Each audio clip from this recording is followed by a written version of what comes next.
If you have a smaller home project that needs attention, Ace Handyman can help you out with that. Part of the Ace Hardware family, they handle everything from gutter cleanings, Christmas light installations, deck repairs, any home project that takes between 2 hours and 2 days. With over 1,400 5-star Google reviews, Ace Handyman will connect you with a local licensed general contractor who's been background checked, bonded, and insured by Ace. Plus, they offer a 1-year warranty. To book your appointment, head over to acehandymanservices.com. That's acehandymanservices.com.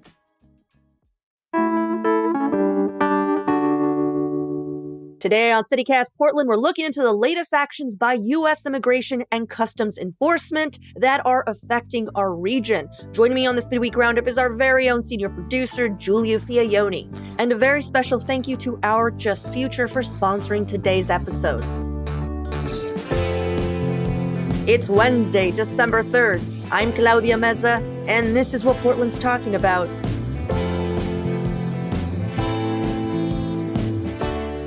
Welcome, everyone, to our midweek roundup. Giulia, thanks for joining me this morning. Hello, good morning. Today is the day we catch up on news that happened over the weekend, and there's been quite a few local ICE-related stories we wanted to make sure you've heard about. Now, I know that for most of October, we were all holding our breath, waiting on word from several federal judges on if and when federalized Oregon National Guard troops were coming to Portland. But since U.S. District Court Judge Karen Immergut's last ruling in early November, that deployment has been halted indefinitely. And as of taping this morning, OPB reported that 100 members of the Oregon National Guard were demobilized. You know, the guard that were just in limbo? Yeah. Mm-hmm. So now we're just waiting on the Supreme Court's decision regarding federal troops in Chicago to see how that plays out, since their ruling could reverse Judge Immergut's here in Oregon. But here's what actually did happen. All the while that we were cha-cha sliding at the ICE facility, ICE had actually been ramping up their sweeps. They actually called it Operation Oregon Support Portland Sweep. They gave it a name, a super lame one, but it was an official operation. And according to U.S. Customs and Border Protection, federal agents made more than 560 arrests across the Portland metro area just in the month of October, the very month of our frog and savior. Yeah. Portland Immigrant Rights Coalition, or PIRC, tracked about 300 detainments in that same period. That maneuver, Giulia, if you didn't know, which is a covert sleight of hand dual attack, is what they call a fork in chess. So it appears the Trump administration forked us. And even though the federal government is claiming that all of the 500 plus arrests were of hardened illegal criminals with rap sheets longer than a CVS receipt, more and more stories are coming out that no, that was not the case at all.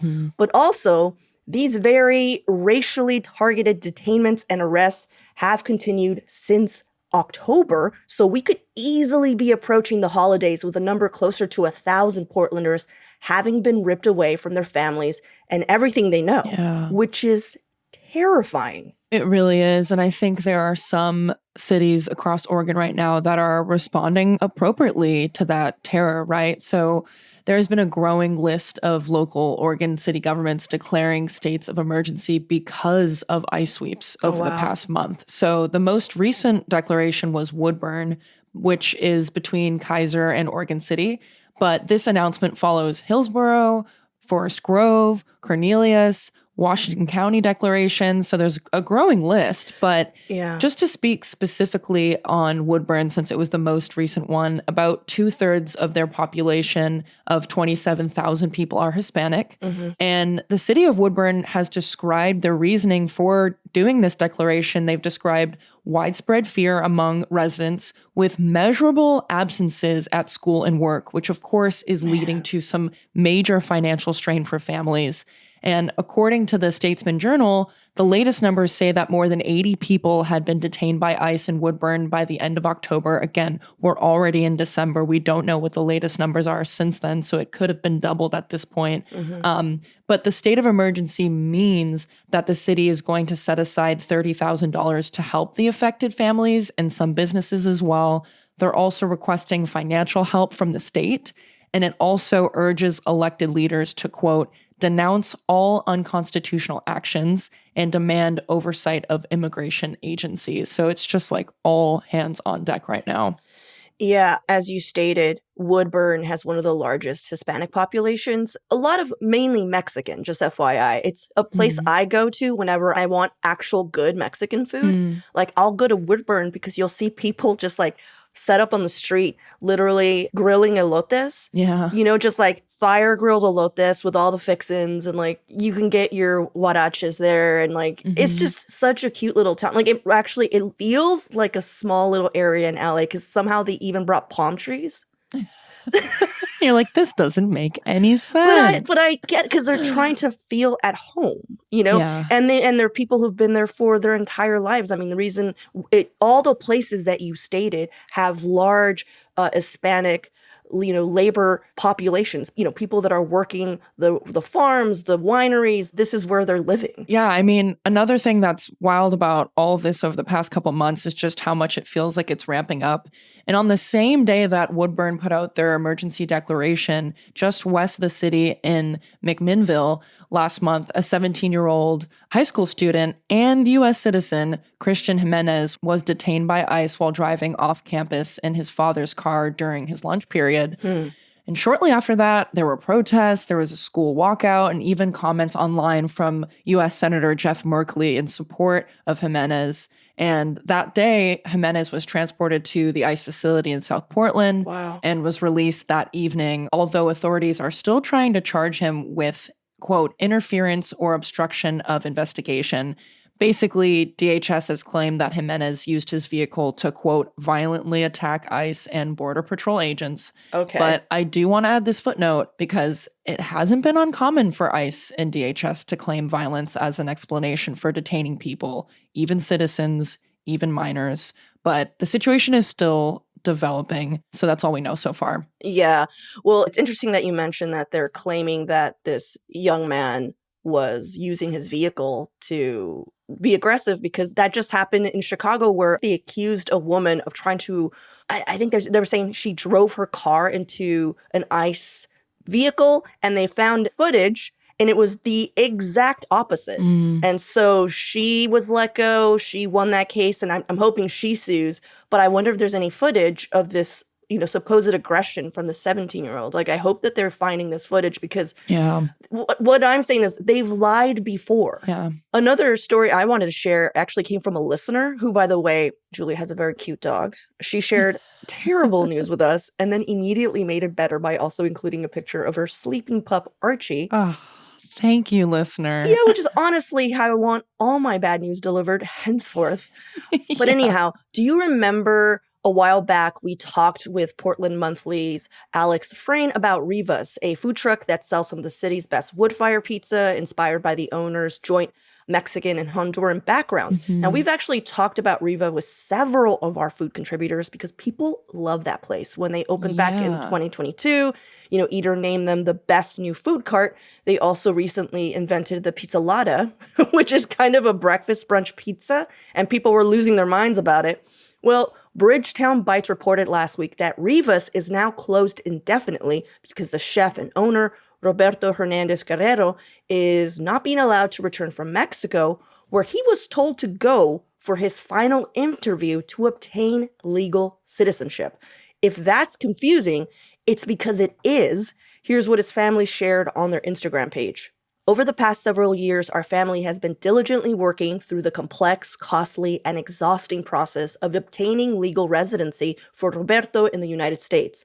In recent days, during the final stage of this journey, Roberto was called to Ciudad Juarez for his final interview, which he was advised by his legal counsel to attend. Tragically, his re-entry to the United States was denied. As a result, Roberto is now stuck in Mexico, separated from his home, his family, business, and life here in the United States, a country he has called home for over 20 years. 20 years! Gosh. He's a business owner, a homeowner, a husband, a dad to 3 kids. He pays taxes. He's a contributing community member with no criminal record. How is denying him citizenship? Like, how is tearing that family apart? Oh, like Gosh. making citizens prosper or making them safer, because that's the whole point behind this, right? Like illegal immigrants are taking our jobs, freeloading, sucking on America's teat, it's doing crimes. Like none of that is happening here. Yeah. No, I mean, literally following the rules, like following the guidance of the person who's helping him through his case. Yeah. And it doesn't matter. No. There is no right move to make right now when it comes to trying to claim legal citizenship. Trying to prove that you're already a citizen is really completely up to them. What they decide is the truth. And that's what makes this situation feel impossible right now. Yeah. Well, let's take a quick break here. And when we come back, the mounting evidence that ICE is now eyeing a small city on the Oregon coast for a new immigration detention facility, a permanent one. Yeah, sorry, think of a cute puppy. We'll be right back.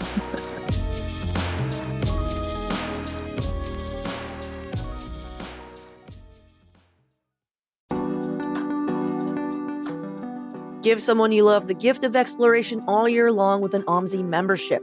And right now, you can save 15% on memberships through January 5th. Whether you're looking for outings with visiting family over the holidays, summer camps for the kids, or just everyday moments of wonder, an OMSI membership unlocks it all.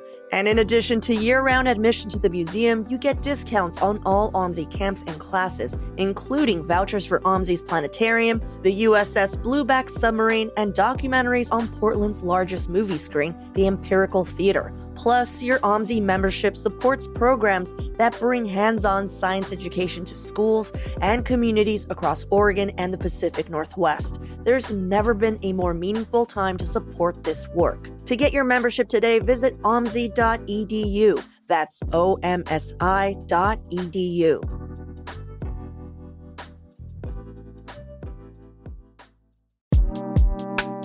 Our Just Future envisions vibrant, healthy neighborhoods where everyone can share in the housing stability needed for a thriving, supportive community. Since 1988, they've provided East Portland, East Multnomah County, and Gresham residents emergency shelter and affordable housing, along with responsive services such as rent and utility assistance, job training, and more.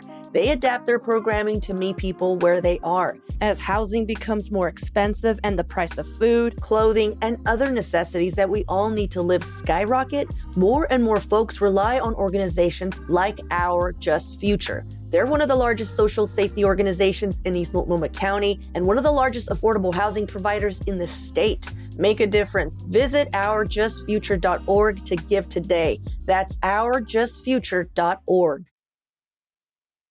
So, Giulia, you've actually looked into this. You want to catch us up on what's been happening in Newport? Because I've been finding it kind of inspiring. It's scary, but it's also, there's a bit of fight in there. And I don't know. I think that's important to point out. No, definitely. So this is just another development in the Trump administration's efforts to ramp up immigration enforcement in Oregon. This happened earlier last month.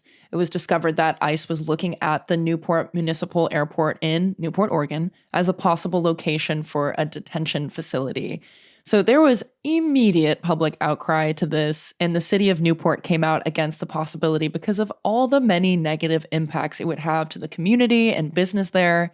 And just last week, Newport Mayor Jan Kaplan announced that a Texas-based firm known for quickly organizing military housing, which also looked into leasing the airport property for ICE, is now reaching out to hotels on the Oregon coast for pricing and availability for 200 rooms for a year starting December 15th.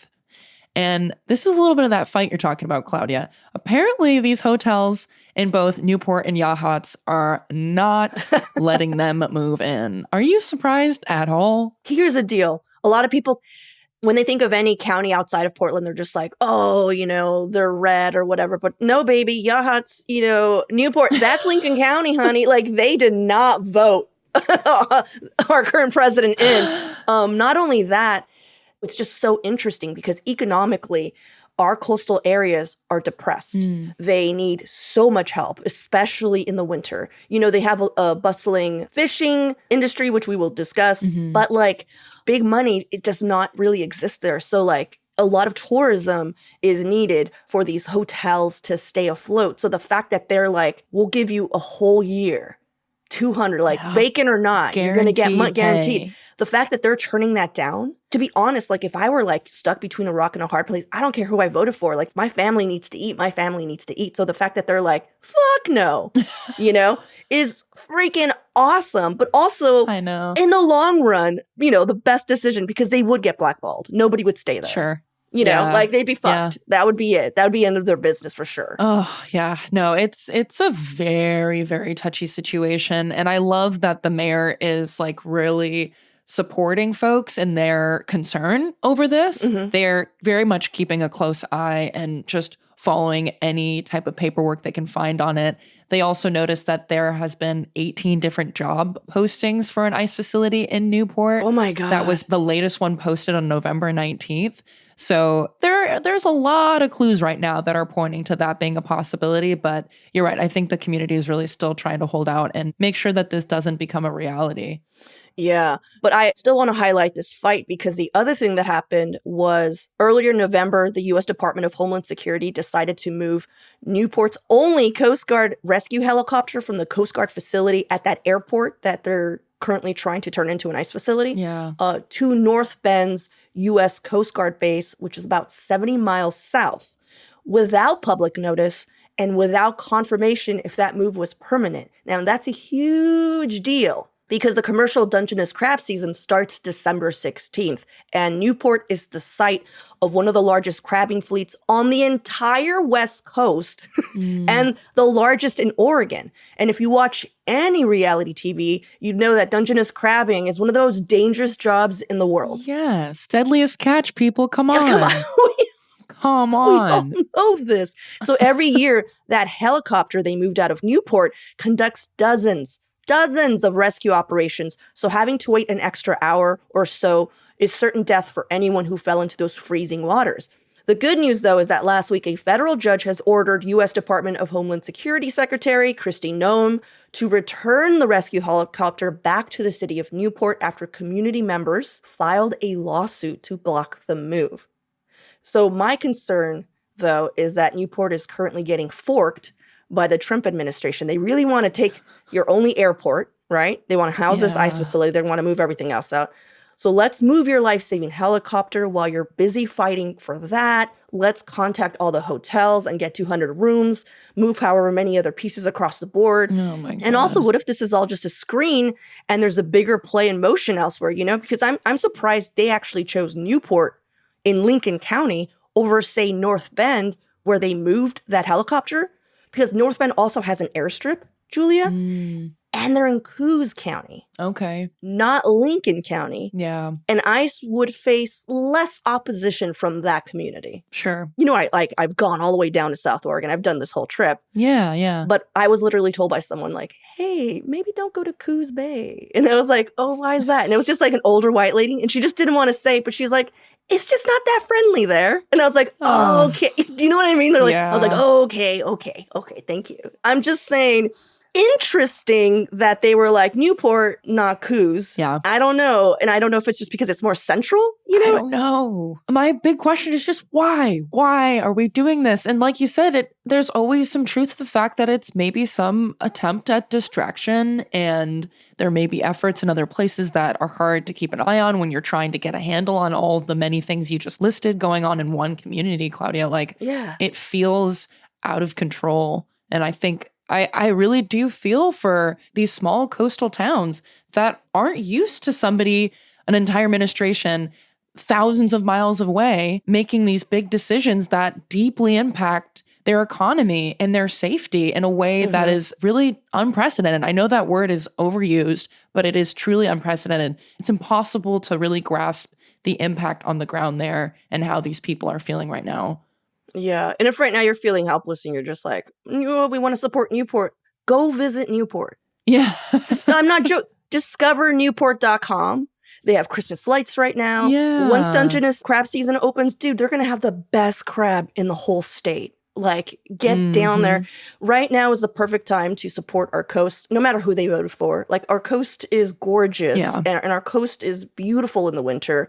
And especially right now in Newport, Rogue Ale closed down, and that was one of their biggest employers. Yeah. And this is why, this fight is even more inspiring because I'm just like, they've been kicked. Yeah. And they're still fighting. And they're just like, no, man, this is not happening. Yeah. And the thing that's really difficult to wrap my head around too is that there are clearly so many headlines coming out every week about this. And those are just the things that are being reported on. And our community journalists are doing an amazing job at trying to keep track of everything. But I have a feeling that it's only just scratching the surface of so many situations that we just don't know about. For sure. And we will be keeping an eye on everything. So if you also have any tips or you have any concerns, things that you want us to look at, Portland at citycast.fm. Because, yeah, we're definitely doing more midweek roundups just to keep in touch with what's going on, every day. I feel like there's a new turn. And I now that ice is ramping up everything here in Oregon, for sure, we need to start talking about it. But, I mean, it's not just ice. We have so many other issues that are pressing here in Portland. Congratulations to our mayor who has hit his goal of 1,500 shelter beds. I was pretty sure the goal was to end unsheltered homelessness, but I guess we'll see. Yeah, this is one way of capturing that idea.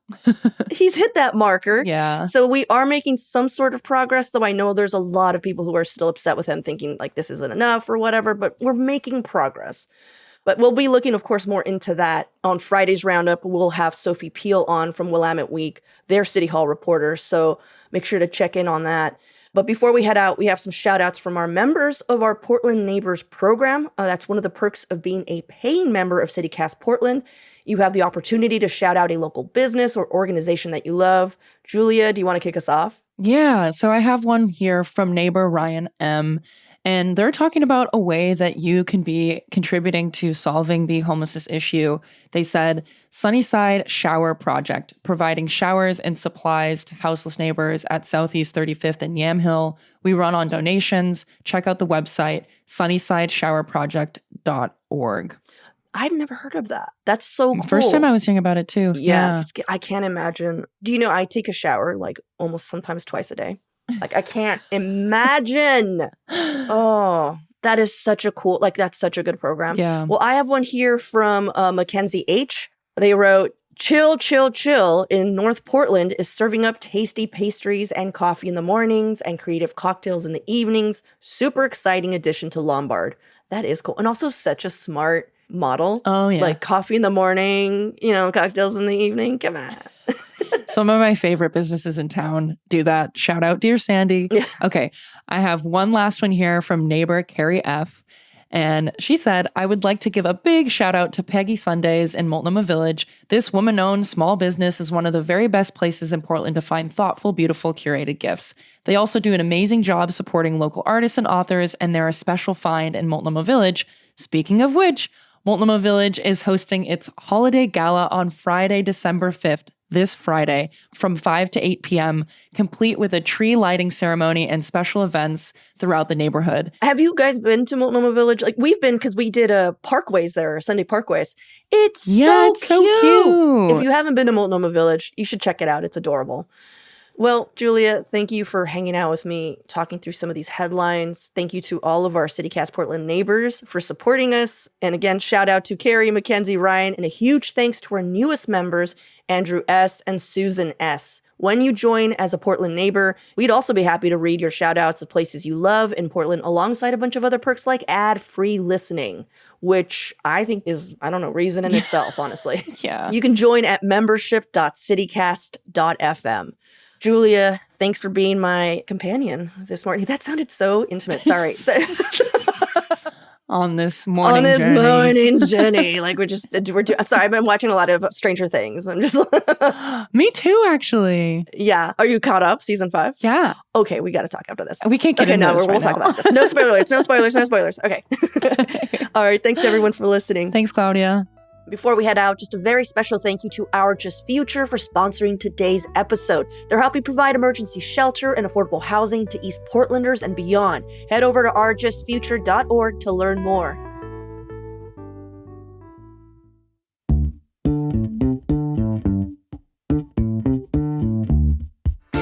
That's all for today here on CityCast Portland. Thank you so much for listening. If you enjoyed the show, share it with a friend or rate and leave us a good review. It really helps us out.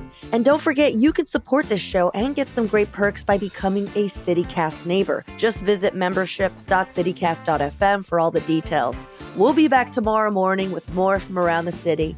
Until then, see you with Slims.